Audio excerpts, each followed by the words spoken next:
కానీ ఆయన సత్యమూర్తిని భగవాన్ తమ్ముడు చిన్నాడు చిత్కబాది వాళ్ళ దగ్గర నుంచి కొంత డబ్బులు తీసుకొని పారిపోయారని వాళ్ళు ఇక్కడికి వచ్చి రిపోర్ట్ ఇచ్చారు. ఏంటి బావా ఏంటి ఎప్పుడు ఏమడిగినా నేరస్తులు కేసులు ఇదే గోల కాదంతా పెట్టుకుని ప్రేమగా రెండు మాటలు మాట్లాడొచ్చు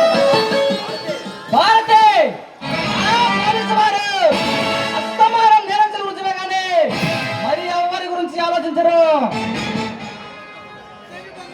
చూడు బావా ఏంటి బావా ఇప్పుడు కూడా ఇంతలా అర్థిస్తున్నా సరే ఒక రాణి నేను ప్రేమించే ఒక ప్రియురాలిని నీ చిట్టి మాట్లాడుతున్నానని కాస్త జ్ఞాపకం లేకుండా నీ సమస్యలతో మాట్లాడుతున్నా అంతేలే బ్రాహ్మణావా నీ వెనకాల ప్రేమ ప్రేమ పెళ్లి అంటూ తిరుగుతున్నాను కదా బాగా లోకువైపోయాను. సరే కానీ ఎందుకు మన పెళ్ళి ఎప్పుడు అది చెప్పు.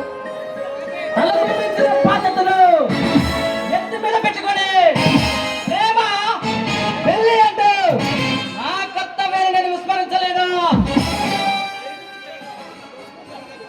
ఏంటి బావా ఏంటి నువ్వు మాట్లాడేది? ప్రేమ పెళ్లి నీ ఉద్యోగానికి అడ్డు వస్తున్నాయా? అలా అనుకుంటే ఈ లోకంలో ఎవరికి పెళ్లిళ్ళు కావు బావా. అది కాదు భారతి, ఎన్నో సంవత్సరాలుగా ప్రభుత్వం కళ్ళు కప్పి దోపిడీలు దొంగతనాలు అరాచకాలు చేస్తూ ఈ చీకటి ప్రపంచానికి ఒక మహారాష్ట్ర చలమవుతున్నా ఆరుద్రమనాయుడు ఆంజనేయులు తగలైన కాళిదాస్ పట్టుకునే బాధ్యత నాపై ఉందని నీకు నేను ఇంతకు ముందే చెప్పాను. ఇంతటి గురుతర బాధ్యత ఆ పురస్కారాలపై ఉండగా ఇటువంటి పరిస్థితుల్లో ప్రేమ పెళ్లి అంటాం భారతి. ఆ దుర్మార్గులు పట్టి ప్రభుత్వానికి అప్పగించిన తర్వాతే మన ప్రేమ అప్పటి వరకు ఆగాల్సిందే. అవును బావా అవును, మీరు మగవాళ్ళు మీరేం చెప్పినా సరే చెల్లిపోతుంది. మేము ఆడవాళ్ళం, మేము ఏం మాట్లాడినా అది ప్రేమతో అయినా గౌరవంతో అయినా సరే అది మీకు తప్పుగానే ఉంటుంది. నేనేమడిగాను బావా ఇంతలా ప్రేమించుకుంటున్నాం మన పెళ్ళి ఎప్పుడు చేసుకుందాం అని అడిగాను. నువ్వు స్టోరీలు వర్ణిస్తున్నావే ఇదేమన్నా న్యాయమా బావా?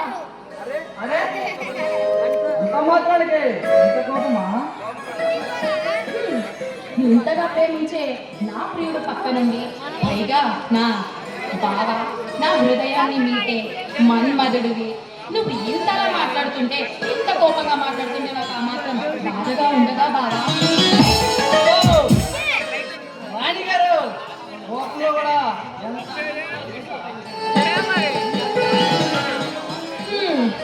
చూడు ఇలాంటి మాయ మాటలు చెప్పే కదా ఎప్పుడు నన్ను ఐస్ చేసి బుట్టలో వేసుకుంటున్నా.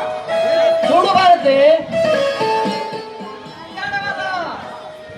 పరిచయండి భక్తుల శక్తి ఏమిటే కానీ ఉంటారు.